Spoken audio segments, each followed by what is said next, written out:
Innovation Island Sri Lanka சர்வதேச மாநாட்டின் இறுதி நாள் இன்றாகும்.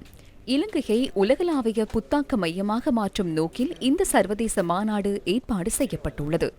50 நாடுகளைச் சேர்ந்த அமைச்சர்கள், பாராளுமன்ற உறுப்பினர்கள், சிரேஷ்ட அரசு அதிகாரிகள், ராஜதந்திரிகள், பல்வேறு துறைகளின் உயர்மட்ட நிபுணர்கள் உள்ளிட்ட பலரும் இந்த மாநாட்டில் பங்கேற்றுள்ளனர். பிரதமர் கலாநிதி ஹரிணி அமரசூரிய மாநாட்டில் இன்று மாலை உரையாற்றினார்.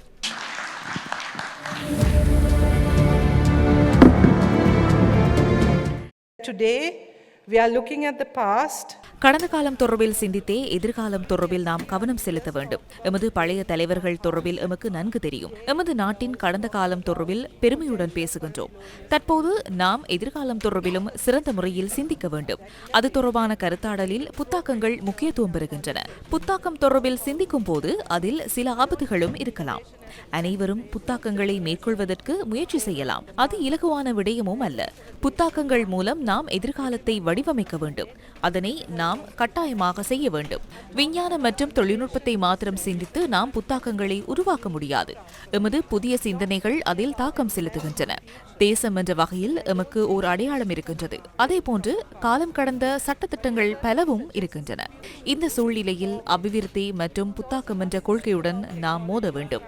அந்த போராட்டத்தின் ஒரு பகுதியே சமூக சமத்துவமாகும். அந்த சமத்துவத்தை அடிப்படையாக கொண்டு சமூகத்தை உருவாக்க முடியாமல் போயுள்ளமை எமக்கு கிடைத்த சுதந்திரத்தை நாம் சரியாக ஜனநாயக முறையில் பயன்படுத்தவில்லை என்பதன் அர்த்தமாகும். இதற்கு பதிலாக சலுகைகளை பெற்ற சில பிரபுக்கள் அரசியல் தராதரங்களை உருவாக்கினர். இதன் காரணமாக நாட்டில் ஊழல், மோசடி நிறைந்த நிர்வாகம் உருவானது. இந்த முறைமையை முடிவுக்கு கொண்டுவர தற்போது எமக்கு சந்தர்ப்பம் கிடைத்துள்ளது. அரசியல் மற்றும் பொருளாதார ரீதியில் நாட்டை ஜனநாயக பாதையில் முன்னோக்கி நகர்த்த வேண்டும். அதுவே உண்மையான மாற்றம் என நான் நினைக்கின்றேன்.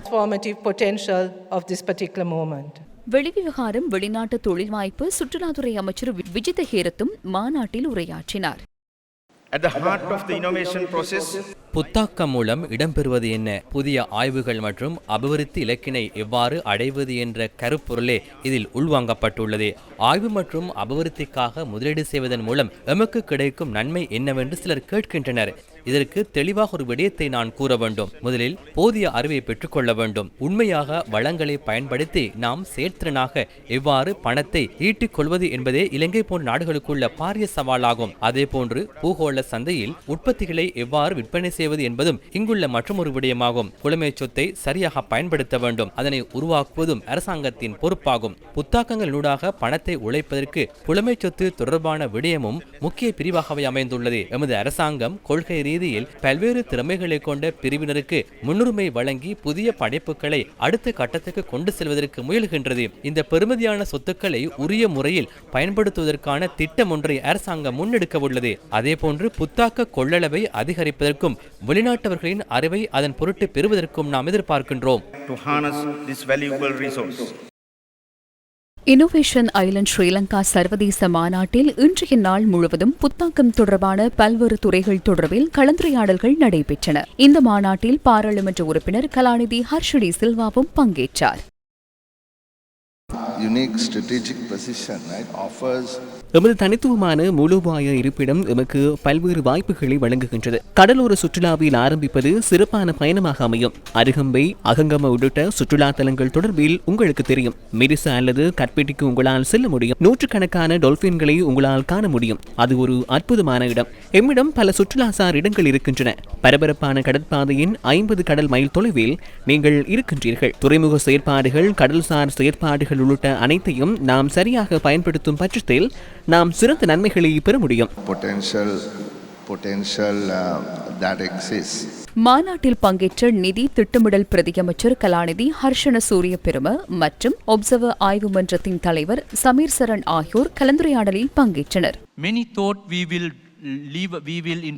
வர்த்தக முன்னேற்றத்திற்கு வழிவகுத்தல், வளர்ச்சி பயணத்தை எளிதாக்குதல், சிறு மற்றும் நடுத்தர வர்த்தகங்களுக்கு நிதி ஒதுக்குதல், ஆராய்ச்சிக்காக நிதி ஒதுக்குதல் மற்றும் வரவு செலவு திட்டத்தில் திருத்தங்களை மீள் உருவாக்குதல் மிகவும் முக்கியமானதாகும். இவை அனைத்தும் நாம் கலந்துரையாடிய மாற்றங்கள். கலந்துரையாடியவற்றை செயற்பாட்டிற்கு கொண்டு வர வேண்டும். இந்த பாதையில் எம்மால் நகர முடியுமாயின் மக்களுக்கு சிறந்தவற்றை வழங்க முடியும். அதே போன்று இலங்கை வர்த்தகர்களுக்கு தயாராக இருக்கின்றது எனும் செய்தியை முதலீட்டாளர்களுக்கு வழங்க வேண்டும். அந்த செய்தியை அவர்கள் சிறந்த முறையில் புரிந்து கொள்வார்கள்.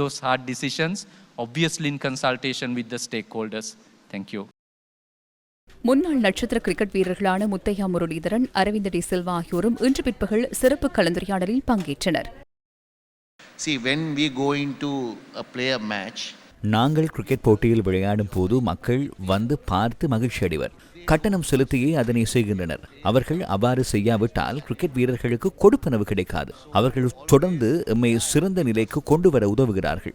நாமும் அதில் திறமையானவர்களாக இருக்க வேண்டும். நான் அது அவசியமில்லை என்று கூறவில்லை. ஆனால் யாராவது நமக்கு உதவ வேண்டும். IPL அல்லது வேறு எந்த போட்டியிலும் அவ்வாறுதான்.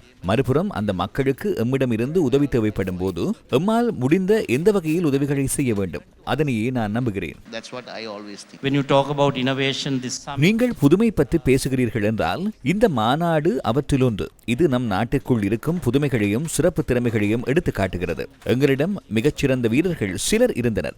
டுலிப் மெண்டிஸ், ராய் டயஸ், முரளி போன்றவர்கள். இவர்கள் உலக கிரிக்கெட்டை மாற்றியவர்கள். லசித்தும் சனத்தும் அவ்வாறுதான். இந்த சிறிய தீவில் இருந்து இவ்வளவு பெரிய விடயங்களை உருவாக்க முடியும் என்று நான் நினைக்கிறேன். இவற்றை நீங்கள் கவனித்தால் நீங்கள் நிச்சயமாக ஆச்சரியப்படுவீர்கள். look at it, you'll be amazed. இலங்கை போன்ற நாடுகள் தங்கள் திறன்களையும் புதிய கண்டுபிடிப்புகளையும் வெளிப்படுத்தவும் சர்வதேச அளவில் தனித்து நிற்கவும் இதன் மூலம் சந்தர்ப்பம் கிடைக்கின்றது. We come from different countries. There's obviously different religions represented, different races. நாங்கள் வெவ்வேறு நாடுகளில் இருந்து வந்துள்ளோம். பல்வேறு மதங்களை பிரதிநிதித்துவப்படுத்துகிறோம். வெவ்வேறு தேசங்களை சேர்ந்தவர்கள் இங்குள்ளனர். மேலும் பூகோள அரசியல் உள்ளிட்ட பல விடயங்களால் நாம் பிரிக்கப்பட்டுள்ளோம். ஆனால் நான் கவனித்த ஒரு விடயம் என்னவென்றால் இங்குள்ள அனைவரும் ஒரு வாய்ப்பை தேடுகிறார்கள். அது நம் அனைவரையும் ஒன்றிணைக்கிறது. நீங்கள் எவ்வளவு உயர்ந்தவராக இருந்தாலும் சரி, தாழ்ந்தவராக இருந்தாலும் சரி, நீங்கள் என்ன செய்தாலும் சரி, நீங்கள் எங்கிருந்து வந்தாலும் சரி, நாங்கள் ஒரு வாய்ப்பை தேடுகிறோம். அங்கீகரிக்கப்படுவதற்கும் மதிக்கப்படுவதற்கும் உயர்ந்த வளர்ச்சியை அடைவதற்குமான ஒரு வாய்ப்பினை தேடுகிறோம். நாங்கள் மக்களை பிரதிநிதித்துவப்படுத்துகிறோம். தங்கள் திறனை அடைய ஒரு சமமான வாய்ப்பு இல்லாத மக்களை நாங்கள் பிரதிநிதித்துவப்படுத்துகிறோம். They don't have a fair playing field to reach their potential. வரலாற்றில் முதல் தடவையாக நடைபெற்ற இன்னோவேஷன் ஐலண்ட் ஸ்ரீலங்கா சர்வதேச மாநாடு வெற்றிகரமாக இன்று நிறைவடைந்தது. மாலு மாலு மாலு தென்கெனாப்பு மாலு சுரங்க நீட்ட மாலுகெனா